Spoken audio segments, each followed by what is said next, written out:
What is up, everybody, and welcome back to another episode of the Sound Lodge Podcast, also known as the Lodge Podcast.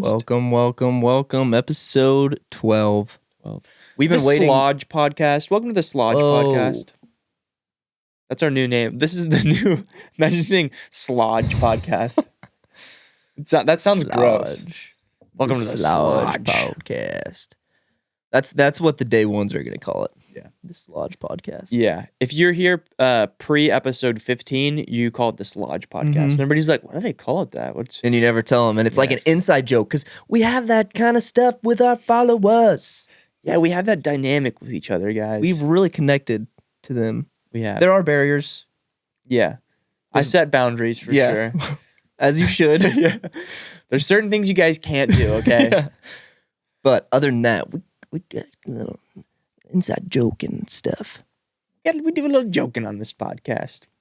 I'm joking. Give me that. I'm joking. I'm gonna eat the whole thing. Just what a classic, dude.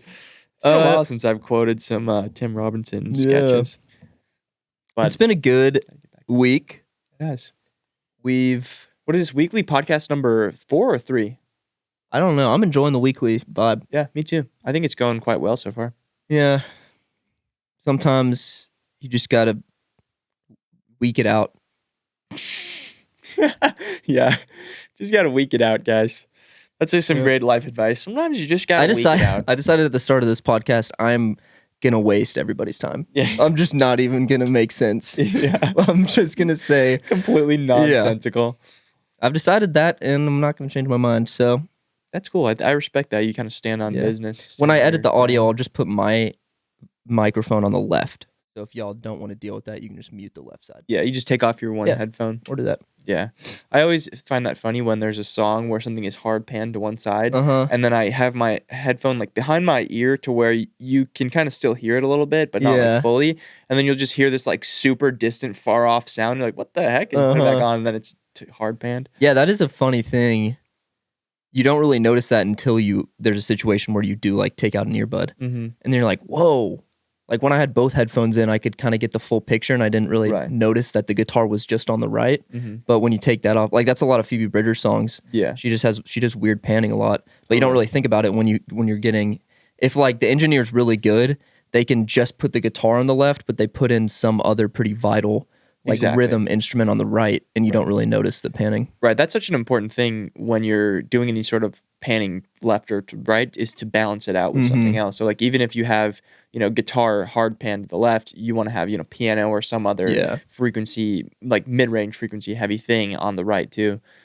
But yeah, I don't know. We just started immediately going into music talk. But yeah, anyways, other than that, weekly schedule's been good. Sometimes you got to week it out. Week it out. What else has been going on? What's been going on with you? I've been trying a new diet. Have you really? Yep. What's your diet? Snails. The snail diet. Yep, the snail diet. I've heard of that one. People talk about that one. Yeah, because this is when snails are usually emerging. Yeah. Like snail season. Yeah, pre-spring snail season. So good protein. And it's free too. That's the great thing about it. It's free. I think it's a good time for that. I think also a good time. Well, there's not really as many maple trees down here in the southern area.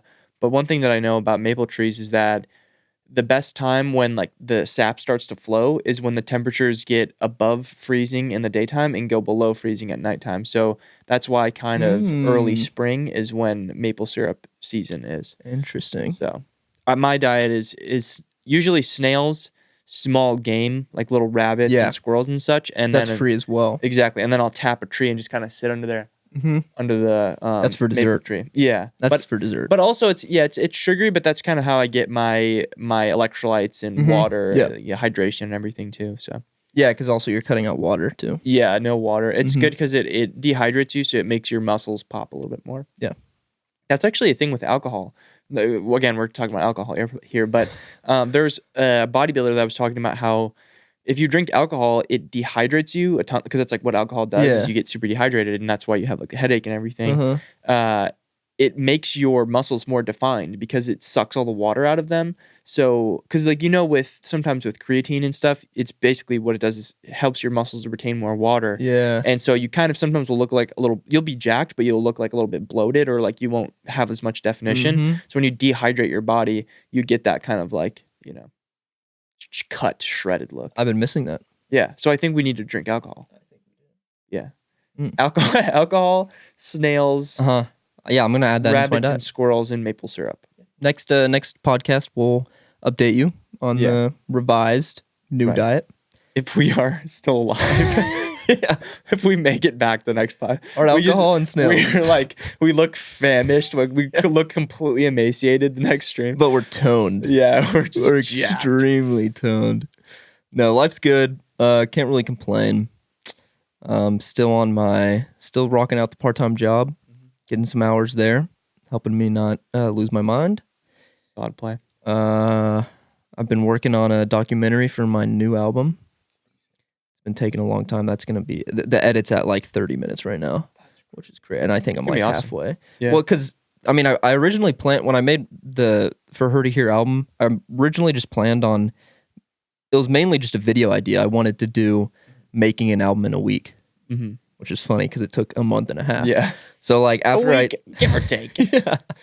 I was even like, once it went past a week, I was thinking, okay, I can still make this video and just title it Making an Album in a Week with a little asterisk next to it. And then once it got to like a month, I was okay, maybe I can make an album in a month. And then it went past that and I was like, I'm just gonna making an album in like a few weeks. Just making an album. Yeah. That's now the title. I just made an album. Which honestly would be a fun video too, I think. Yeah, I think that's still what I'm gonna title it. Like making an album. I don't really, I kind of want to portray the idea of like the fact that I did everything as well. Like making an album just by myself or something like that. Because it's a cool video so far. Because I'm mixing in it, I'm producing in it, I'm writing in it. You're seeing like the creation of all the songs. It's a pretty cool video. But it's at 30 minutes right now. It's gonna be like an hour before I get to the second round of edit when I really try to trim down the footage. So that'll be really taking a long time. It'll be like a legit documentary. Yeah, which is cool. I'm excited to see that. It'll be cool. Other than that, nothing much, man. Nothing much. We just did a lecture yesterday. Talked about how to find your style as an artist. Yeah, I think that's a good question that a lot of people can benefit from, because it's kind of something that everybody's looking for. How to make your music sound like your music. How to have a sound. Yeah, instead of sounding like everybody else, how to, just be you. And when people hear your songs, they're like, this is that guy. Yeah. This is Craig. Yeah, Craig. Whatever your name is. Whatever you who's watching this, whatever you're named. But I think that's I was really excited about that one, and I think we kind of, not to toot my own horn, but I think we kind of killed it.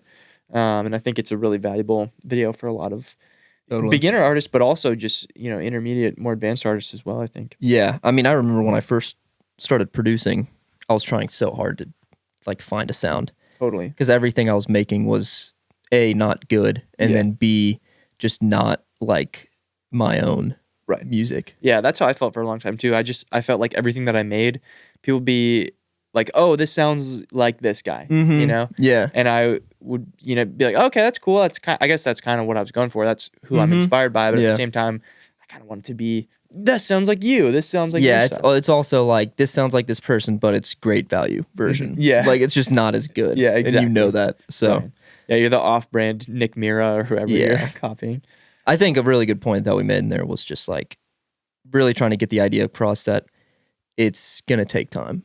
Yeah, like exactly. Even our sound is still changing. Like, I like the music I'm making right now, but in the future, I want it to change. I don't want it to just be the same. So like getting that idea across, but also we lay out a lot of like really specific things that you can start incorporating. But it really is just a huge list of a bunch of things. It's not like you need to do this one specific thing and like just this one change in your workflow and you're instantly going to make 100% original music. Yeah. That's just not the case. Yeah, exactly. And to what you said of, you want your music to develop over time. I remember there was a comment on one of Far Caspian's posts. I think it was when his new album was coming out. And somebody said, oh, I hope this sounds like In Between Days or whatever. And Far Caspian responded and he was like, I hope I'm not making music that sounds exactly the same as music I made 7 years ago. Yeah. Which is such a valid point. Like, you don't want to just be making the same stuff forever. And I don't know, maybe you do. That's cool. Like, but you kind of want to develop over time, even if it's slightly. Like, I think even certain bands where their style is very their style and they just sound like them on every track. And honestly, even every song kind of sounds similar. I don't want to say the same because that's, like just kind of not accurate, but every song sounds similar. They even develop over time too. And they start doing new things and using new techniques and, recording in new places, doing whatever, So I think it's natural to evolve over time. Just as you're a human being, your music will evolve as well, Yeah. So yeah, I would definitely recommend if you are interested in that topic to go check out the Sound Lodge lecture. It's on our Patreon. We'll probably link it down below somewhere. Yeah, we don't really talk about the lectures. Yeah, we much, don't. But basically, the lecture format that we do is kind of like our version of a course, I guess. But instead of buying a whole super expensive course where you have to, have all these lessons and you might not even use some of the lessons or whatever, they might not be applicable to you. We make the individual lessons that you can buy. They're like $50 each. You have them forever. It's like an hour of us just giving pure information, just talking. It's much more informational and educational than these podcasts are because these podcasts we're joking around and stuff. We joke a little bit. We're talking about snail diets. Yeah, we're talking about the snail diet. Yeah, but in the lectures, it's purely educational. We get our teacher mode going for it, and I think it's really cool for people who want kind of that course vibe, but don't want to spend a bajillion dollars and get a whole bunch of useless information too. So, yeah. If you get any value from these podcasts, then you'll definitely get value from those, and that really is the best way to support us. So you're working on the album? Yeah, I am. It's going well so far. I started working on it, and I basically recorded most of the things I needed for the tracks before I left in December. So probably in November, I think, is when I started working on it and making stuff near end of November. And then I mostly got the tracks to where I wanted them. And then when I came back, I kept working on them a little bit more. And just recently I finished a couple of the tracks, mixed them and everything. Haven't mastered yet. But I think the one thing that I'm excited about is I'm using a lot of ambient sounds, and I'm using a lot of field recordings and a lot of stuff like that to really kind of set the scene. And also it's just in general, the album is going to be very meaningful to me and meaningful to people that I know personally. Yeah. So it's kind of just more of a passion thing in general. And if people listen to it, that's cool. But I just know that when I am finished with it, the goal for me is to just be happy with it. Yeah. And I also want to just kind of experiment with it as much as possible. And just maybe not experiment. Experiment's maybe the wrong word, but I want to just do whatever is inspiring to me on it. And so if I feel like doing a random, slide guitar thing, or if I feel like sampling this thing or that thing, I'm just going to do it because I think I just want to do whatever's fun. And I think hopefully that'll come through when I make it, that I just had fun making it. Yeah, that's sick. But yeah. Yeah, I've heard a few of them. I haven't heard a lot of the songs though. So I'm excited to check them out. Yeah, I mean the beats you've been dropping have been really cool. I think, just a lot of people want to hear more solo stuff from you, which is cool. It is very cool. I mean, people really enjoyed the couple other tracks that I dropped, and it's been a long time. I think since when I dropped August Rain, it was 4 years since I had dropped another track before that. So I had basically not focused at all on dropping my own music on Spotify, and then I was kind of just you know what? I think I'm just gonna drop my own stuff, and I was kind of inspired by all of the people that I look up to that also drop their own instrumental stuff. The Kenny Beats album was really cool. Also, Mac DeMarco just dropping his 7 billion song album, and the one before that, the 5 Easy Hot Dogs, that was really cool too because it was just a bunch of chill music and it was all instrumental. And I think for somebody who has had so much success singing as well, to see him then just drop instrumental stuff because he just feels like it. Exactly. That it kind of inspired me to be I'm just gonna do whatever I feel like dropping too. Yeah. The thing is that's cool is I also just enjoy dropping music and sharing it with people, but other people enjoy it too, which is just the coolest thing ever. So yeah, it's a total blessing to have people, because I would be making this music no matter what. Totally. But just the fact that y'all listen to it too, and just the messages that I get, where it's that's the best message ever when somebody doesn't say hey, I really like this song, but they say dude, I really resonated with this song. Yeah, honestly, one of the best messages that I had ever received was from somebody who was you inspired me to just approach music in a way where I just don't care what other people think, and I just have fun, and I just mess around and just, literally just have fun. And that was kind of the coolest thing ever, because that's exactly what I want to portray with everything that I do with my videos, with music, when I do anything. I want people to take from it like, this guy is having fun, just doing whatever. Yeah. And he's not worried about like, I got to make a certain amount of loops today and I got to send out samples to these guys. It's like, he's just doing his thing. And I think that's kind of like the whole essence of everything that I do, Yeah. Which is awesome. Yeah, very cool. Yeah, I mean, it goes back to like the whole conversation we had yesterday about finding your sound, which is like, start dropping the beats, like exactly. you don't have to just make beats and then like send them to artists. You can kind of be your own man, and like, not that you're not being, you can kind of grow up and be a man and start like be a man. Dude. No, but you can kind of like you just follow your own lane and start dropping instrumental projects. And a lot of artists that I follow used to just be producers, and they used to just drop instrumentals, and then they started getting comfortable with using their voice and stuff. Yeah. Well, that's the thing. A lot of indie artists start out as producers because you're just making all the music, and then you eventually think, oh, okay, I could actually put vocals on this now too. Exactly. Because a lot of artists who didn't start off being producers, they like felt like they had to go to other people to make a song, right? Which made them kind of be in the headspace of like, I have to get signed if I want to be an artist, instead of just being an indie guy and producing for so long, and then thinking, well, why don't I write to one of these beats? Yeah, because I can do everything myself. I'm not very good at all the aspects, but I can do them. Yeah, exactly. And that's the thing also, is being okay with not being very good at everything, because that's kind of what makes your music unique. Because if let's say hypothetically there was a perfect way to make music, and there was people that were perfect, all of their music would sound the same. Because if there is some, which obviously that's the thing, there's no perfect form of any form of art at all. But if everybody's perfect, then nobody's unique. Yeah. So it's cool to have imperfections in your music. And honestly, a lot of times the imperfections where you like mess up at the end of the guitar take, or somebody talks over your take or whatever, that's what makes a song so cool sometimes. Like, there's a lot of songs I listen to and there'll just be a little recording at the beginning or the end that they didn't even mean to put in there. It wasn't even intentional. Like, when we do it kind of intentionally. We'll find clips and we're like, this would be so cool to put in here. But some people will just do it where they're just recording off their phone and somebody talks in the background and they're like, oh, sorry. And then it, like, stuff like that, just, it makes it so human, and it makes it so relatable, even just outside of the music aspect of it, which is really cool.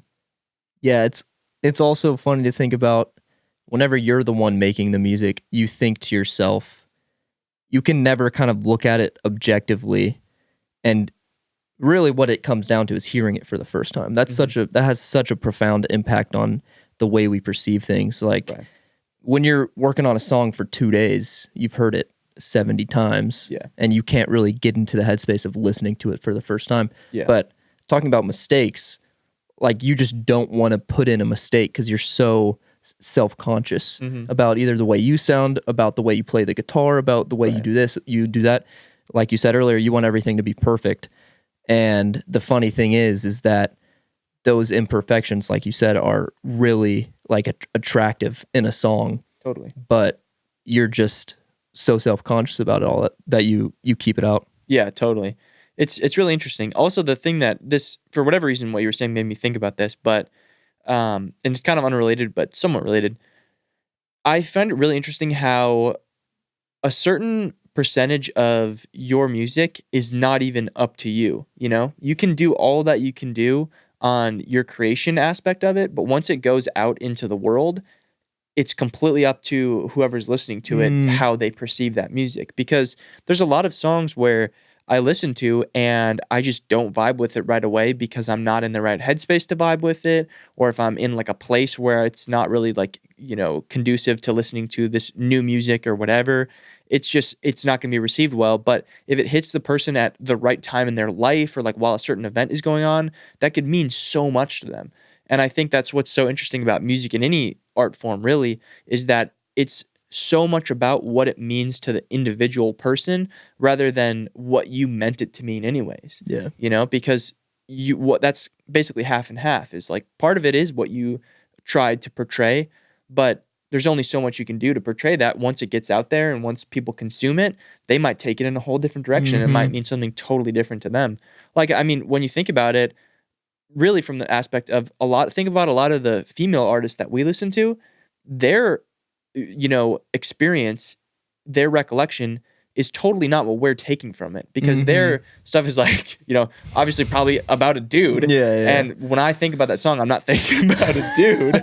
So, it's a very different scenario, but like you're still getting kind of something out of it that's meaningful to you, whether it's the intended purpose or not, or whether sometimes there even is an intended purpose. Sometimes there's not. So yeah, it's really interesting just that eventually your art becomes kind of not yours anymore. Yeah, I mean, it's in the eye of the beholder. Yeah. And the funniest stories are when like fans just hyper analyze a song and they're like, Kendrick did this triple, quadruple, quintuple entendre, so he did this, and then Kendrick's just like, yeah, I did that. Yeah. He's like, oh, I guess I did do that. Yeah. I guess I am an absolute mastermind. Yeah. Which he actually is, but. Oh, he is, yeah. But it is funny when there's a lot of songs like that. I think it's more so with female artists where they'll say something and then people will pick apart and try to be like, well, who's she talking about? We have to triangulate the time that she made this record to see who she's talking about. Taylor Swift has dated 87 boyfriends. Which one is it in this song? Yeah, exactly. She said brown hair. Okay, that narrows it down to 20 out of these 20 boyfriends. Yeah, it's playing a game of Guess Who. And then Taylor Swift is like, it was about nobody, but you're right, guys. Keep on. She's like, I actually didn't even write that song. Somebody else wrote it for me. But yeah, sure. Yeah. Yeah, like you ever go on Genius and see the like analyzing the lyrics? Because sometimes I'll do that because I'll just straight up be like, what does this guy even mean by what he's saying? So then I'll go on Genius and there'll be a whole bunch of people putting in their 2 cents about what they think the person said. And some of them are just so funny. I love on rap songs where it'll just be a very blatantly obvious line and the person will just explain it. They're like, it means he has intercourse with a lot of women and gets a lot of money. Whoa. Oh, so that's what that means. That's crazy, man. Okay. All right, guys, Genius let's get is cool, into some questions. Did you know some of our songs are on Genius? I didn't know that. Yeah, they are. There's I don't know who didn't, but I guess it's kind of incentivized by the fact that you get like points for adding songs to Genius and for explaining lyrics on Genius. But one time I looked up our songs and I think Every Moment is definitely in there. San Francisco. Were there any lyrics that were explained? I think there was, yeah. Really? I think either there might have not been lyrics that were explained, but I think there was maybe comments on the bottom of people like saying something about them. You definitely should. Actually, it's been a while since I've checked too, so there might be new songs of ours on there. Yeah, maybe cool. not. I think Every Moment makes sense because it has the most views. Yeah. But it's pretty cool though. Anyways, we're gonna answer your guys' questions on this here podcast. Yeah, today. guys, this is what we do. We answer questions. We like to have a little fun beforehand, talk about current events and the hyper-political escapades of the world. And eating snails. But the main thing we do in this podcast is try to bring y'all value. We obviously don't know anything. We're very young, but we've been on YouTube and making music for quite a while. So we do have a little bit of experience. And I'm really good at making stuff up too. Yeah. I know absolutely nothing at all, but every time you guys ask me questions, I am pretty quick on my feet, so I can make up just pretty much anything. Yeah. All these podcast episodes are a lie. Yep. Nothing is true. I'm an industry plant. Yeah. We're pretty shitty industry plants. Yeah. We're both YouTube industry plants. Yeah. They did not recoup the value on us. No. We're failed industry plants. We're dying plants. That was good. We like dad jokes around here as well, guys. This is a PSA. It's not that important, but we really need y'all's help. We need some questions. Mm-hmm. Yeah, we really want you to go to the Discord, and there's a channel called Ask Us Questions, and just spam it. Like, be that guy who sends 50 questions, because every time we start these podcasts, we go through the questions and we choose which ones to answer, and we just haven't been getting a lot of questions. So if you have any idea on how we make videos, how we make music, or ideas on the landscape of current events, the political and economic state of the world right now, let us know. So that would help a lot. But I had to go to my Instagram because we don't have a lot of questions on Discord. Yeah, and we got some good questions. We did. I think it's also partly because we're doing them weekly now that the questions don't accumulate as much. So definitely you guys should ramp up your question asking. And even if you think the question is a goofy question we love the goofy questions. We do love the goofy question. And there are no stupid questions also, because a question that you might think is like too stupid to ask, it might be an amazing question. It might be, it might lead to our best episode yet. So ask whatever you want. Yeah, so I got a question on Instagram from Young Cyrus. And they say, as someone who is 28 and an artist, how often do you think about your future/career wise? Which is a great question. That is a great question. I think it's interesting that it's coming from somebody older than us, I think. Yeah. Because usually whenever I get a question that's similar to that, or a question it's usually from younger people who are curious about, what should I do with my career? Should I pursue this as a career? Should I do music? But I would say that the majority of the time, my headspace is focused on like decisions that I'm making that will set me up for my future career-wise. I think genuinely, when I thought about this the other day, the majority of the decisions that I've made in my life are focused on what I'm gonna do for the whole, YouTube and music thing. So yeah. I think also even the fact that we're on this podcast right now is based on the fact that we both have a passion for wanting to eventually own a company, essentially.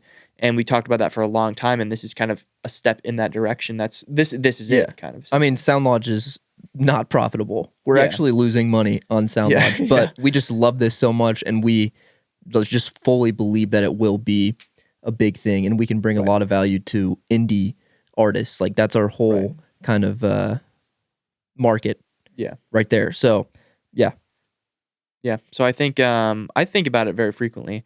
And I also think about, obviously, to some degree, it's also very important to just be in the moment as well, because it is good to focus on, like, you shouldn't just go into life blindly and not thinking about the future at all. I definitely think that you should look to the past in order to learn, and you should look to the future in order to kind of plan ahead. But I don't think that you should dwell super hard on either one of those things, because you can't really technically control either one of them. You can't control anything that happened in the past. You literally can't. The future can be controlled a little bit by the actions that you make today, but that's the exact point in the whole sentence there, is that the only thing that you really can control are the actions that you make today. So living in the present moment is always going to be the best idea, instead of dwelling super hard on the future. Because also, if you try to plan out your future and try to say, like, I'm going to do this and this is going to happen and whatever, it's never going to turn out exactly the way that you want it to. And you shouldn't freak out when that does happen. When it doesn't turn out exactly how you wanted, it shouldn't, cripple you and be the end of the world, because some things are going to turn out not the way you planned it, but still turn out really good. Yeah. So you kind of just have to let life unfold naturally, I think. Very true. I mean, the quote, the past is the past. That's why the future is the present and the past is the current. Yeah. I know that quote. Yeah. That's why they call it the past, because it's the future is the present. Yeah, the past is the past and the future is the present, because the present is time. Today is a gift. That's why the past is the present and the future is tomorrow of a gift. That's why they call it the present. No, that's a great point. I think recently I've had to think about that a lot, like getting this part-time job and really kind of having to own that. Because I used to just be so gung-ho on like present, grinding on YouTube. My next video is going to blow me up. Right. And that was not very sustainable. And I had to kind of zoom out and be like, what actually do I want future career-wise? Yeah. And that is to be like an artist and a successful artist, whether it's in a band with park rangers or just like solo music. Right. I want to be a very talented artist who makes music, who resonates with people, rather than, somebody who's making very clickable thumbnails. Yeah. And that totally kind of reshifted my work process, and not for the better, present wise. Yeah. But looking to like my 5-year future Coleman and being like, I see you, I know what you want, so let's actually shift where I am present wise and start mainly just focusing on the music, and also just saving up money. because in 5 years I don't want to be this broke. Yeah, exactly. I think that's a really important thing, is that everything that you do in the present now is preparing future you for whatever is to come. And also, even now, like, let's say, take the example of you started working out 5 years ago. You today is very thankful to your past self for starting that 5 years ago instead of starting it now. Yeah. But then also you have the other quote, which is like, the best time to plant a tree was 5 years ago. The second best time is now. Exactly. So if you are worried about your career and you feel like you haven't done enough and you feel like whatever, start doing it now. So literally right now, just turn this off and go, chase your dreams. Literally. Totally. If we lose a couple clicks because you're getting off to chase your dreams, I think we've made a difference in the world. So I think just focus on what you can do now in the present moment instead of being super worried about the future. But also focus on how your actions in the present will impact your future as well. But I think when I think of somebody who's 28 years old and is talking about like how often do you think about your future career-wise, I think of more life-wise my future rather than career-wise. Yeah. Like if I'm envisioning myself as a 28-year-old, I'm more concerned about what I'm doing just in my life rather than what I'm specifically doing for my career. Yeah. And I think that honestly is a lot of what I think about as well. I think about, how I want to set my just general life up for the future rather than what kind of, work am I going to be doing? Yeah, I mean, I'd rather have meaningful relationships. Yeah, totally. Like good relationship with family, good relationship with friends, right? Instead of having a very successful channel or a very, making a lot of money, making six figures, but I just have this empty hole in my heart. I'd look back 5 years ago and be like, man, I wish I kind of like found a community instead of just kept burying myself in the sand. So I think, like, for those of you who are getting into the music stuff, the biggest deceiver in this whole process is social media. And it's going to make you feel like you're 5 years behind. Totally. In whatever area you're chasing. It is always going to make you feel like you're 5 years behind. So just, chase after it, work hard on it, work harder than most people, but you don't have to lose everything for it. Right. I would say never sacrifice human connection and I say intimacy, but that doesn't mean like intimacy with like, whatever with a relationship, but like intimacy with other human beings. Yeah. Never sacrifice that for work, because I think the classic example that I think of is kind of the traditional like quote unquote masculinity thing where you're the dad who like all you do is work 24/7 to provide for your family, and you have a lot of money, you give them, everything they possibly could have wanted, and then eventually your kids hate you when you're older. And it's like, why does this happen? It's because you never spent time with your kids. You never took the time to really understand them and be there for them. And that is truly the thing that is more important than any, little piece of paper that you get, from working hard and doing the things that you don't even enjoy doing. It also will actually hold you back from achieving more. Yeah. Because you'll burn out most likely. Right. You'll burn out, or you might even just get a heart attack from working too hard. Yeah. Like there's so many people that are overworking themselves and they're getting into serious health risk. Right. So, it's actually a better play to look at the long term.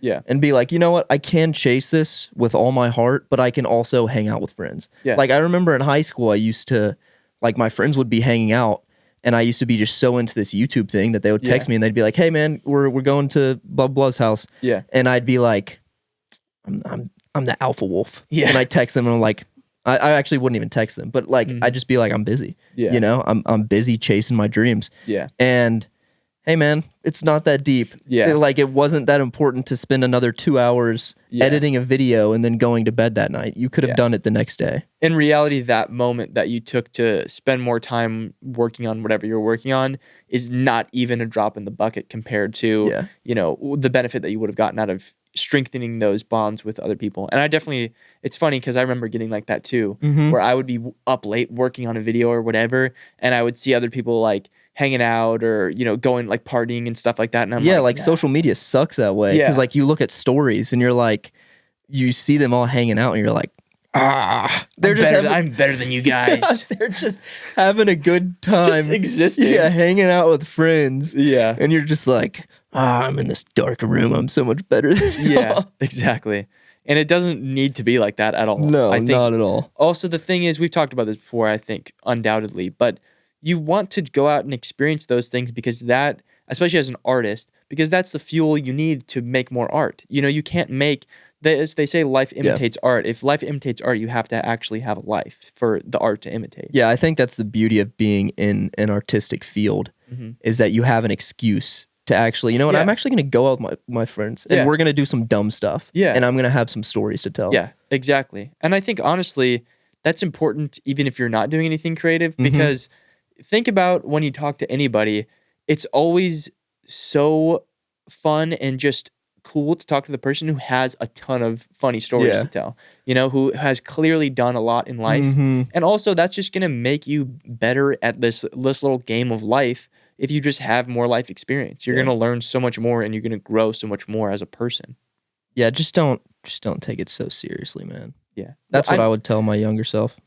We all die at the end of this, so yeah, it's just like, what is the don't point? be so uptight about everything. Exactly. What's the point of getting 2 million if you are just going to die? Yeah. Like, we are all going to die. Yeah. I mean, I was just talking to Caleb about that, how Joe Rogan was saying how every time he goes to a bar, he tips the bartender $100.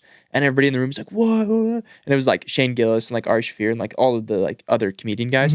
And he was like, dude, none of us in this room are going to notice $100.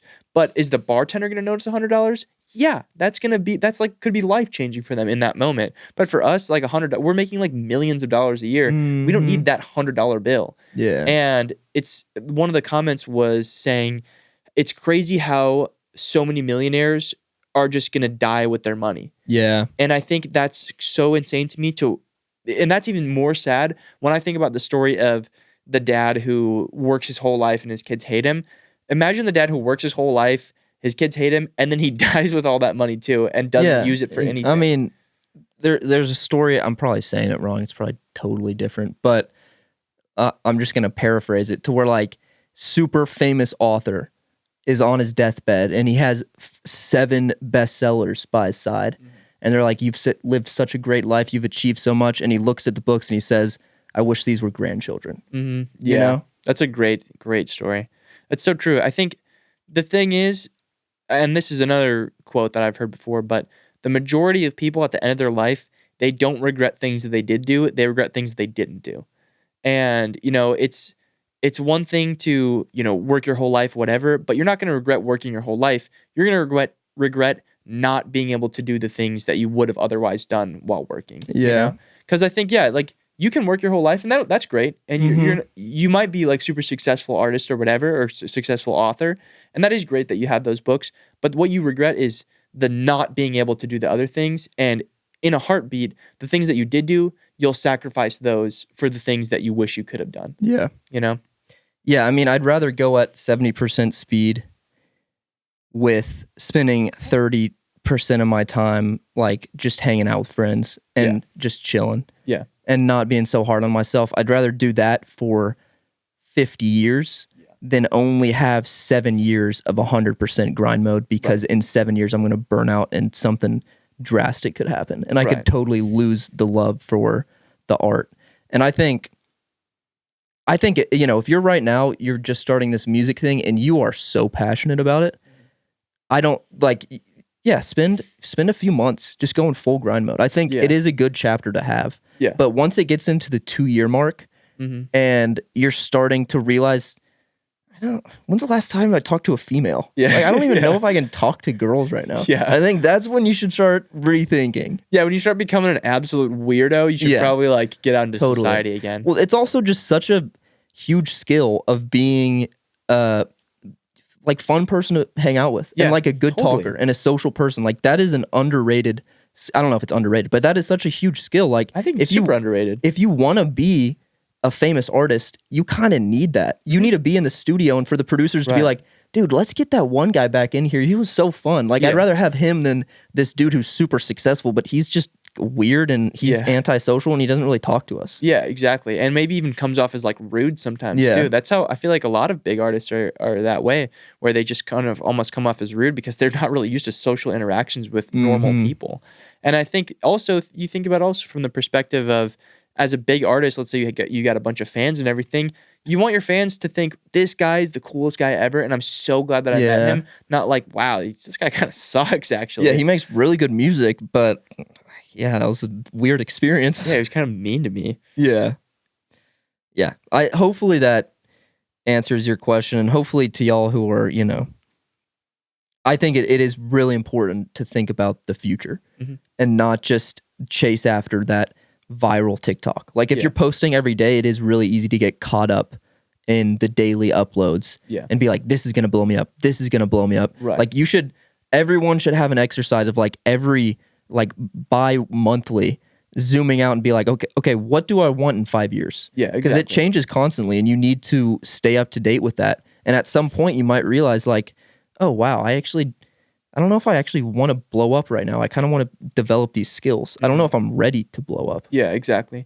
I think also the thing is, just in general in life, you should really zoom out big picture and say to yourself, what are the things that I want to leave behind, and what are the things that I would want to have accomplished at the end of my life, And I think, like you said, look 5 years in the future, then look 20 years in the future, then look, 50 years in the future, and write down goals for things that you want to have achieved, and then say to yourself, okay, what are the steps that I can take now to get there to those points? How can I work towards achieving these goals that I want to achieve? And that's what you should focus on in the present. But take the time to look at the future, take the time to look at the past in order to learn from it. But that's not where you should be spending the majority of your time. Yeah, I think also I just had this idea, and this is really important. We were workaholics. So when we zoomed out and looked in 5 years, we realized we actually need to maybe work up just a tiny bit less. Exactly. But there's also a lot of people that if you look 5 years in the future, you need to realize I need to work more. Yeah, totally. Because that's a big point. So like you could be looking 5 years in the future and realize, okay, I need to actually take this more seriously. Yeah, 100%. If I really want to be an artist in the future, I need to start saving money. I need to stop eating out so much. I need to start budgeting. Yeah. And I need to get to a point where I can maybe still work part-time, but change my full-time job to just part-time and start focusing more on the work. Yeah, exactly. And we've talked about how unhealthy it is to work the way that we did, but you kind of need that. And I think also if you do that, it pretty much unequivocally, undoubtedly, you will have success. If you put your entire heart and soul into whatever you're doing for just a year straight, 2 years straight, you will find success without a doubt. There's no way that you can genuinely, after you said like, I put everything that I have into this, there's no way that you can really fail. Yeah, it's just at what cost? Yeah, exactly. You need to understand you will be sacrificing a lot for that. Exactly. And you kind of have to evaluate the cost that you're sacrificing and see, what's worth it versus what's not. Yeah. But I think it also is good to get that phase out of the way, do it, and then get that kind of head start in a way so that you can kind of slow down on the progress. Because also the thing is, when I think about it, if I was still working at the pace that I was working, my channel probably would have grown a lot more. But I also would probably have lost my mind. Yeah. And I wouldn't have time for all of the other things that are incredibly important, because truly we only have 24 hours in a day. Really, we have like 12 hours in a day because, you don't utilize all of it. 14 hours in a day, whatever, however you want to split it. But you only have so much time in a day. And you also have to you have to eat food, and you have to exercise, and you have to have interactions with people. So there's only so much that you can do in order to work towards your goals. And realizing, okay, like we've said before, I don't absolutely need to put this video out right now. I don't absolutely need to get this out right now, and realize the other things that are happening in your life are also equally as important. And it's going to stack up if you just show up every day and you just do what you need to do every day. Totally. Yeah. I mean, I was not only sacrificing social interaction, but also meals, because I'd be like, I need to get this out tomorrow. Yeah, health as well. And then my meals would be ramen, because I'm also budgeting on my money. Yeah. So every single part of my life was just devalued because I was putting so much focus on, which, like you said, it did help, but I'm glad I got out of it when I did, because it would have been bad. Yeah, I think the thing is, the important thing in what you said is, it will help the thing that you're trying to help and hurt everything else. Yeah. So when you go 100% at something, that means you don't have the other percentages to go at anything else. So figure out where your percentages should lie and what's important to you. Yeah, man. I mean, a lot of like I used to kind of be into the whole like alpha male like productivity thing. Yeah, totally. I feel like everybody's gone into like a phase like that. And once you kind of do this exercise of zooming out and, you know, becoming more of a human being, then you start looking at that content and being like, this guy's a freak. Yeah. Like, I actually don't want to be bizarre. this guy. I do not want to be this guy at all. Yeah. Like, there's a really popular, like, salesman guy who wears a super tight shirt and he's bald. Yeah, and he's bald. And I remember watching a video and it was, like, analyzing who he was. And the dude talking about the bald guy said, this guy is not a good person. Yeah. He has scammed multiple people and it, like, went through his history. Yeah, I saw that. So that's the thing. Like, wasn't there like actual criminal charges? Yeah, on like there? actual criminal charges, and he is just like a, you know, I'd like he'll beat me up. Oh yeah, easily. So like, you know, don't come to our house. But all I'm saying is, you know, you put a little alpha male funk music behind it. Yeah. And you watch somebody talk about you need to make this sale, you need to make that sale. It does kind of spark something in your soul to where you're like, yeah. Right. I'm gonna be that alpha male. And then once you zoom out, you're like, actually, maybe it doesn't need to be to that extent. I can work hard at what I'm doing, but I don't need to be an absolute freak. Yeah. The other important thing too with that is pretty much anytime anybody says anything with super hardcore conviction, you're like, oh, okay, this guy knows what he's talking about. Yeah. It's so funny because sometimes even my little sister will do that. She'll say something that is total bullshit, but she'll just say it so confidently that I'm like, what? Are you serious? And then she's like, no, I don't know. I just made that up. That's like, hilarious. What? But it's so true because that's like a little kid. That's a 13-year-old. But when you have a grown adult who you immediately see and you're like, well, this guy has more life experience with me. And he says, this is the way that it is. This is the way things are. You're like, I guess that's the way things are. But yeah, like you said, those people are 9 times out of 10 just absolute freaks. Yeah. And I think anytime somebody says an absolute of anything, it's usually not the case. Yeah. That's why a lot of the influencers that I like that are in the whole, you know, alpha male, like black pilled sphere or whatever, are the ones who are more, hey, also life, you know, and like you have to have balance in things. Like I think Hamza is a really good example of that because he talks about how the alpha male thing isn't, like I was saying earlier, the dad who just only provides for his family and is cold-hearted and like never cares for his children. It's the dad who's there for his kids, and it's the dad who is emotionally intelligent as well as, you know, providing. Yeah. And I think the guys who are preaching some form of balance and who are telling you, hey, this can be true and this can also be true, those are the people that you can kind of put some chips on that guy, you know, because I think it's never, life isn't black and white, you know, so. Totally. Yeah, good question, young Cyrus. We appreciate that. Hopefully that gives you a little insight. We wish you the best of luck, man. Keep chasing your dreams. The cool thing is that you will never fail if you never quit. Yeah, that's very true. And you can make art until you drop dead. Yeah. So exactly. And I think everybody, I'm going to be doing the exact same thing. Yeah. So just keep after it, my friend. Yep. We got another really good question from light.mp3. And actually, before we answer this question, we got a good question from Cole McMurphy. And they say, do you like white or brown gravy better? I think brown gravy. Really? Yeah. That's interesting. I'm into the white gravy. I think white gravy is creamier. I'm thinking of like biscuits and gravy. I would much rather have white gravy on biscuits and gravy, or like hash browns, white gravy all day. I can see that. Brown gravy, good for Thanksgiving stuff. Yeah, that is true. Yeah, I think maybe that's more so what I'm thinking of. I think also gravy is more of like a southern thing with like more like southern. You like put it on your like breakfast food and shit. Yeah, we don't really do that in like the north. It's more so just for Thanksgiving food. Yeah. So when I think of gravy, I always think of brown gravy. But white gravy is also really good as well. So I think it's hard to pick. My natural instinct is just brown gravy because that's, I think, probably what I've had more exposure to. But white gravy is really good too. Yeah. No, I could put gravy on anything, man. It's good. I love gravy. I think sauces on food are really important. But I'm the biggest sauce guy ever. I am too. But also, the thing is, because I'm so health conscious, I'm also very conscious of how many calories are in the sauce, because that's a big thing with people who are like, I'm eating salads, man. I don't know why I'm not losing weight because I'm eating salads. Yeah. Well, the ranch that you're putting on that salad, you're literally dumping like 500 calories of ranch into the salad. It's also, there's so much sugar in so many of those sauces. Exactly. So much sugar, so much sodium as well. Yeah. Which is sodium, I feel like people will focus on so much on sodium.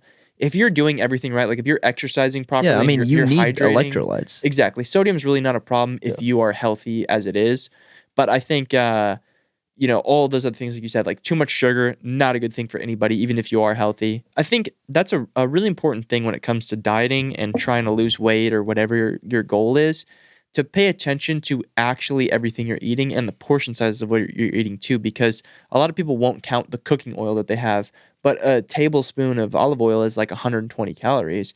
That's a lot of calories when it really comes down to it. So if you're not tracking all those things, if you're not tracking all the calories that are in your dressings, because you're like, I don't need to really track it, it's going to add up over the course of the day, and you're going to be in a surplus. You're not going to lose that weight. This is now a fitness podcast.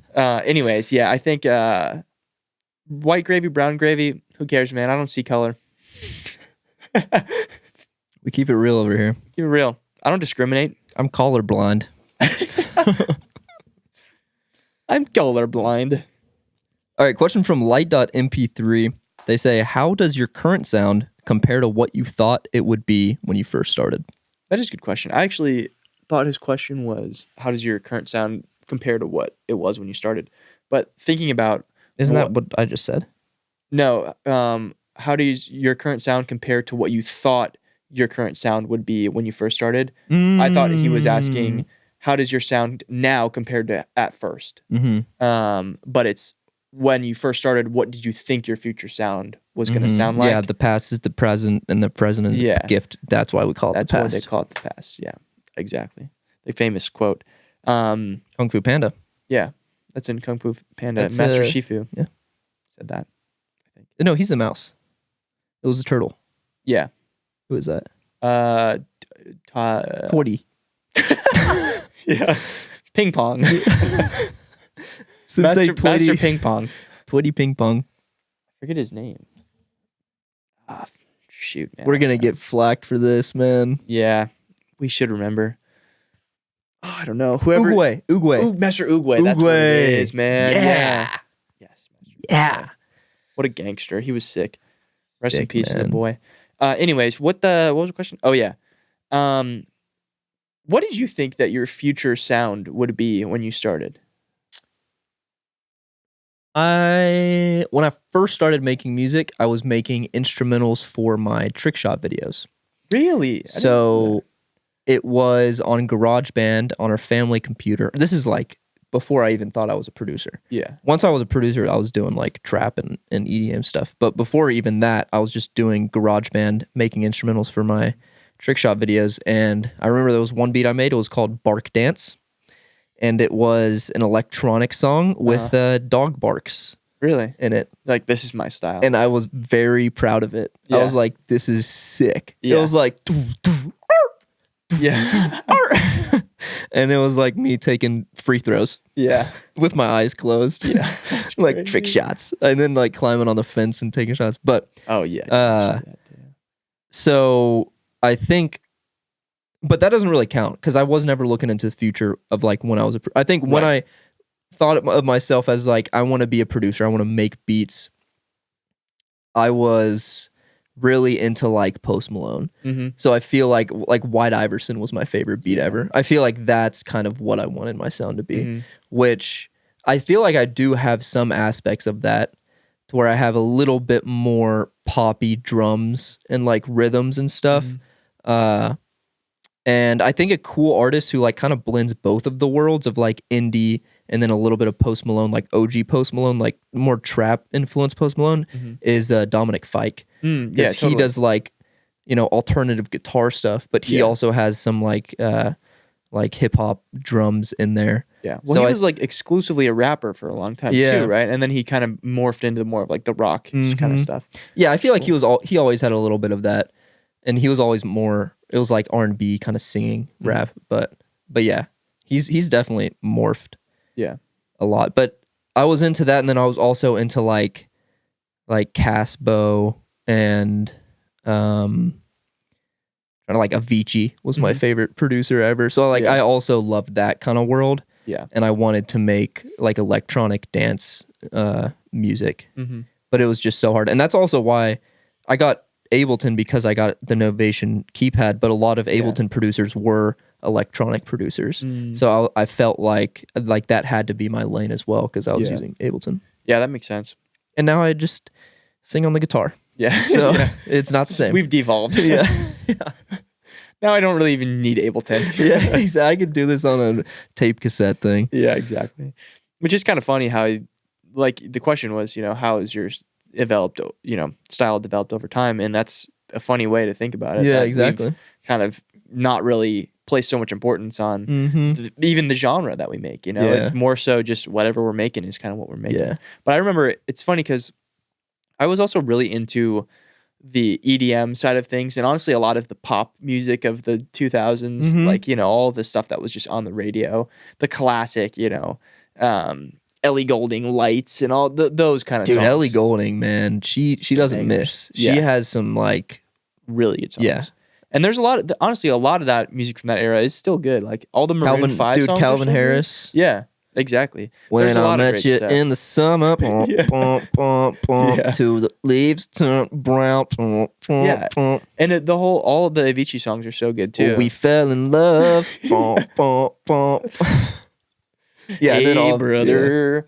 Yeah, there's an endless road to rediscover. Yeah. So all that music I loved when I was in middle school, but that was before I even had an inkling of the fact that I could do any of that stuff. And so that was kind of the first music that I kind of discovered on my own, because I always listened, as a kid, I always listened to all the stuff my mom listened to, like all the 90s and earlier stuff. But then when I got into actually making music, it was because of rap music. And I got inspired from actually what you were saying too, a lot of the really early Post Malone stuff, like his super early EP that he dropped. I don't remember exactly what it was called, but there was a song called Monte on there, which is about like Monte Ellis, and it had steel drums on it. And so I was using the hell out of steel drums, and I wanted to just make beats like that. And there was also Tory Lanez Say It was a beat that I loved. 10 Bands by Drake. Those were just some of the beats that I heard, and that was the first moment in time when I thought I could do this too. Or maybe I could do this, and I got curious about how they do it. Yeah. And so then it led me down the whole rabbit hole of actually doing it.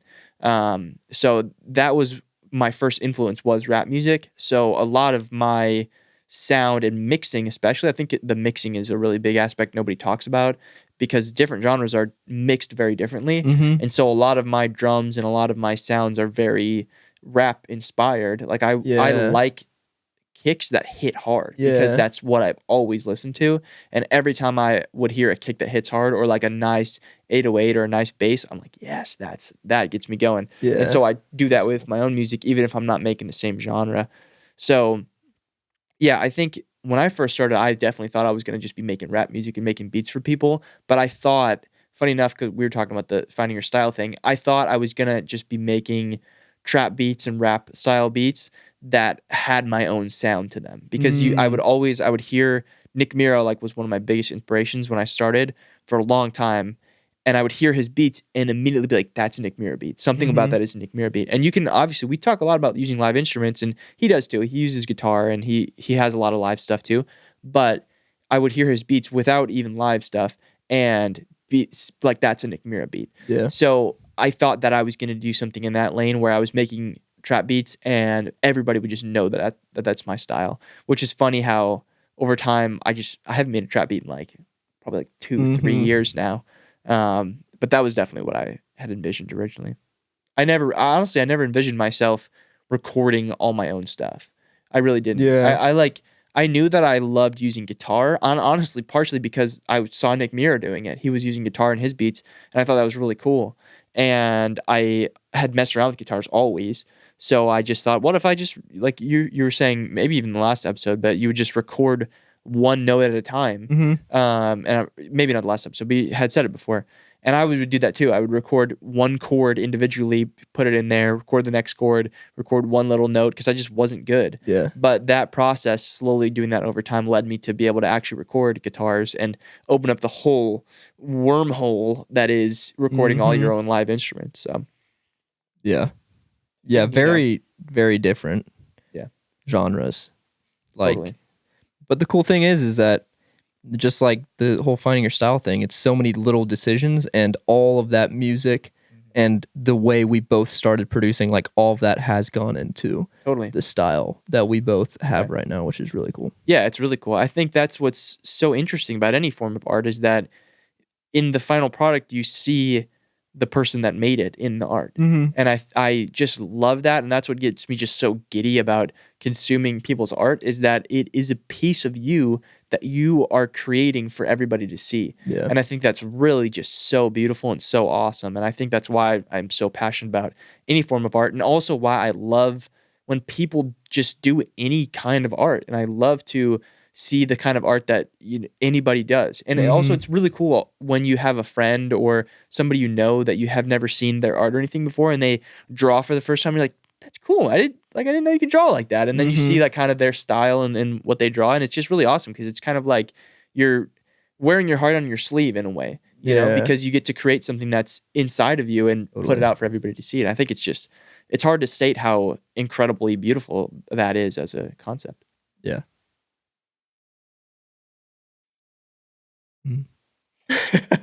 Let's just sit in this for a moment. Just bask in it. No, it really is. It's funny because when I start thinking about art in general, it's incredible. Like it really is the fact that there's this thing that, and there's something very like spiritual and very kind of mystical about art in general. And no matter what kind of art you're creating, it's something that just kind of comes from the beyond, and you create it, and it's not like anything that's been created. And it's just sometimes people will obviously steal like an artist, the whole thing. You'll copy other people's art, but you just make this thing that's totally new. And I can draw a smiley face and nobody's drawn it the way that I did before. And it's just a really awesome thing. Yeah. Yeah, I really remember that visceral feeling when I first started making music of like, man, I'm making music right now. Yeah.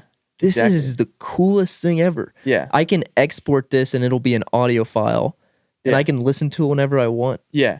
And it's a tangible thing from all of the things that are inside my head and inside my heart, you know? And it's a thing that I can show for what I have up here. I think that's so cool about it. Yeah, it's kind of sad that I don't really have that thought a lot more because I just have been making music almost every single day for the past 4 years. Yeah. Which is awesome because I've gotten a lot better at it. But like I really miss that. Like I recently had at the Music Academy, a student came over recording the song, and I recently sent them the first demo. Yeah. And it's not the best, but it's like it's a song, you know? There's piano and vocals on it. Yeah. And they just got back to me and they were just so happy. Yeah. Which is the coolest thing ever. And like it helps you kind of zoom out and be like, man, I'm not really having that feeling anymore, but I need to tap back into it. Like I don't have to stack 80 layers on this thing. Because if just with the guitar and my vocals, it's already a beautiful piece of art. I mean, that's the most vain thing if I thought that. But it really is like, it just came out of my soul and it's on Ableton now and I can press export and it's this piece of music. But I haven't had that feeling in a while. Yeah, totally. I think it's important to kind of step back and appreciate that for what it is, you know, like appreciate that what we're doing is art and it's a very kind of not tangible thing, and it's a very kind of mysterious, mystical thing in a way. And like honestly, right now, just having a moment thinking about it and appreciating the fact that we have art in the world that we live in is really awesome. And the fact that you're actually doing it is even more awesome. And I think it goes right back to what we were saying about living in the present and just appreciating the present moment right now as it is. And, you know, as you're making music, being like, wow, this is cool. Yeah, this is awesome that I can do this stuff. And I think, definitely I don't get the same feeling I did when I was first starting, because some of that is also how exciting it is because it's new and it's something different. but when you've been doing it for a while, you don't get the same thing. But I feel like there are times when, like when you just made the album and everything, you get kind of some of that feeling again, and you're like, I am super inspired. Yeah. And it's something that is like I've really tapped into with inside of myself that I'm creating again. And it's cool to sit back and be like, wow, that's awesome. Yeah, I mean, going back to the whole like looking into the future and the way that we've kind of, or especially me, I've kind of taken a step back from the full obsessive grind mode. Yeah. And it's helped me realize like, hey, I'm always going to have little chapters where I feel super inspired. And it's important to get into the DAW when you're not inspired. Yeah. Because it's important to get into that flow and build that muscle and get good at the music. Right. But, taking a step back is not going to stop you from having such visceral inspiration that like you are pushed to Ableton to record the music. Right. And honestly, if anything, it's going to help with that too. Yeah. Which we had another question on one of the podcast episodes about that. Is taking a break help or not? And in my opinion, I think it really does. And I think if you take a substantial enough break, you'll realize how in love you are with the art in general. And I think it's sometimes good to do that. Yeah, great question, Light. We appreciate that one. Yeah, the answer is no. We do not make the same vibe. Do we have a question for the audience? Yeah, last episode we asked if y'all use social media for promotional purposes, like promoting your art, or just casually. And most of you said you use it for promotional purposes. So that's pretty cool that y'all are taking it seriously, because it can really change your life. That is cool. I think you should, honestly, if you had to pick one or the other, I would use it for promotional rather than actual. Yeah, rather than just scrolling mindlessly and numbing your brain and being an absolute